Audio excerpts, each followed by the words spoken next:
Alright, bit of an esoteric topic today. Deciding how your future should go, how your future should be. And it's a really subtle thing, and also the most important choice, or choices you're ever going to make. Because in my opinion, nobody ever knows the entire course of their future. You're always going to have like little branching off points where you know your direction in the moment. And that might extend for a year, a few years, but eventually that's going to shift course again. Because you're never going to be the same person you used to be, and you're never going to be the person you become, right? So it's really about very, very long-term goals. What do you think, or what do you want to see for yourself, and how are you going to be willing to adjust to how you change in unforeseeable ways, you know? And that's something people don't like confronting, but I don't think it's actually that scary, is the idea of change we can't predict, a future we can't predict. Just rolling with what happens in the moment at any time, and being willing to accept you may change in a way you never saw coming, but that's not necessarily a bad thing. I was talking with a friend, and we were getting on the idea of you only have one life, and he pointed out, of course, some people believe reincarnation, multiple lives. That's completely valid.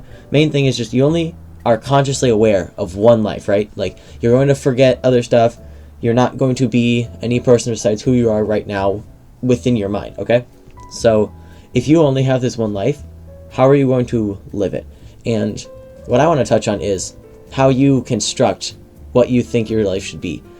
Because we've all heard stories of, fabled heroes saving the day, CEOs coming from nothing, becoming rich. And these are all examples of a life story. Now, the very interesting thing is we've been exposed to so many life stories that the exceptional is commonplace and the clear has become indistinct. So life isn't as straightforward as it once used to be, and that's a good and a bad thing, right? There's so many possibilities open, so much direction you could take with your life, but you have to know how to push for that direction, how to seek it out, and how to continue on the things that matter to you in the moment, as opposed to trying to build the perfect construction of a life you might never fulfill. So what that comes down to is, don't take the moment for granted. You can't plan for everything, okay? And that's not to contrast with putting in effort for long-term goals.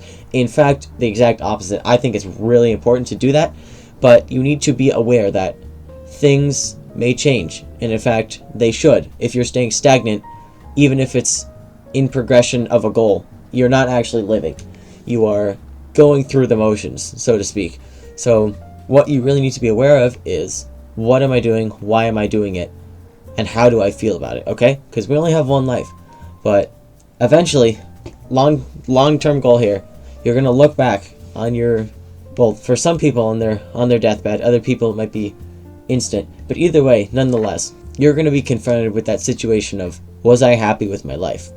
And in all the cosmic factors all the secrets of the universe, it's really hard to answer that question. So the easiest way for most people is to have lived a life not even without regrets, but lived a life according to their dreams. And the key distinction is, do what you want to do. Don't be afraid to let things go. Don't be afraid to pick up new things. Really, this is just a message of caution for people who are trying to control every intricacy in their life, to try and build to the perfect model of something that they themselves might not really want to have attained. And in reference to a spectacular quote by the famous German philosopher Carl Jung, if the path you're on seems clear, it's probably someone else's. And very poignant, very insightful. You don't know what your future will bring. And if you think you do, you're wrong. I'm sorry to tell you that. You might know what's in the moment and what you want in the moment, and that's perfect. That's what you want. You don't know what's happening 5 years down the line. I'm sorry, there's no way. Even if you're the most assured, stable planner out there, things will change. Things will go awry, not how you expect, because that's just the way the future is. The future is meant to be created, but not necessarily controlled. So, my final words for this video here, just live like you're old, okay? That means don't care to much a degree what other people think. Do what you want within reason, and don't expect to know the future. Live in the moment with what time you have now. And as you become a different person, year after year, keep doing that. Do the things that make you happy. Let things change naturally and fluidly. Let new things come into your life. Let there be challenges that push you and cause you to succeed. Don't sit there idly. Take action for things and be molded by the conditions that surround you. But also be willing to accept that there are things you should do for yourself and live for yourself. And there's a great balance there of improvement and happiness. And the two coexist in a perfect life, but that will not always be attained at every second, every moment, by a person who is going through the great journey of their life.